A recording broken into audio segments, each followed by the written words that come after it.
आधी तू विलन साकारलायस, पण आज राजकुमारच्या भूमिकेत तू मोठ्या पडद्यावर विलन म्हणून डेब्यू करतोयस. काय भावना आहे? झापूक झुपूक किती फील तुझ्यासाठी स्पेशल आहे? खूप जास्त स्पेशल आहे, कारण आधी सिरियल केलेली, त्याच्यामध्ये पण विलनच केला होता. सो सरांनी ते काम पाहिलं होतं आणि आत्ताच पाहायला म्हटली की तिला कॉल आला आणि सरांनी रिक्वेस्ट केली की तू काम करशील का. तर आमचाही तसाच एक खूप मोठा कॉल झाला होता. सरांचा फोन आला आणि सर म्हटले की काय करतोयस. म्हटलं असं असं करतोय. ठीक आहे, एक फिल्म आहे, भेट आणि फोन कट.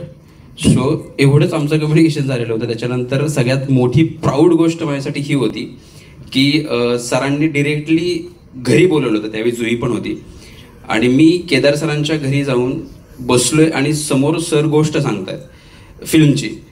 सो ती गोष्ट आवडत होती ही वेगळी गोष्ट, पण मी त्या घरात जाऊन सरांसमोर बसलोय आणि ती गोष्ट ऐकतं ही माझ्यासाठी इतकी महत्त्वाची गोष्ट होती, इतकी प्राऊड फील होणारी गोष्ट होती की त्यावेळी मी ढगात होतो. आणि मध्ये मध्येच नाही का आपलं असतं ना की गोष्ट मित्र सांगत असतो त्यावेळी आपण वाह काय काय लिहिलं यार. हे 2 वेळा झालं माझ्याकडून आणि मला असं झालं की यार हे कदाचित चुकत असावं आपलं.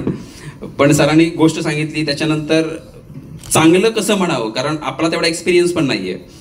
आणि सरांचं एक सवय आहेच आहे, कसं वाटतंय, त्याच्यानंतर उत्तर देणं फार अवघड जातं. सो ती सगळी गोष्ट झाली. त्याच्यानंतर मग सरांनी सांगितलं कॅरेक्टर काय आहे, सगळी प्रोसेस झाली.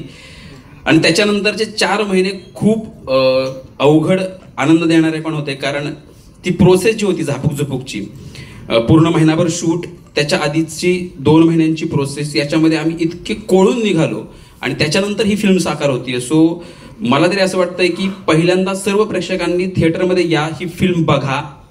त्याच्यानंतर जो तुम्हाला फील येईल तो कदाचित मराठी फिल्ममध्ये आत्तापर्यंत आलेल्या फिल्मपेक्षा खूप वेगळा असेल.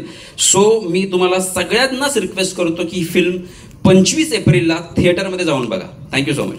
Thank you so much Hemant. एकदा हेमंत, पुष्कराज आणि पायांसाठी जोरदार झापूक झुपूक टाळ्या.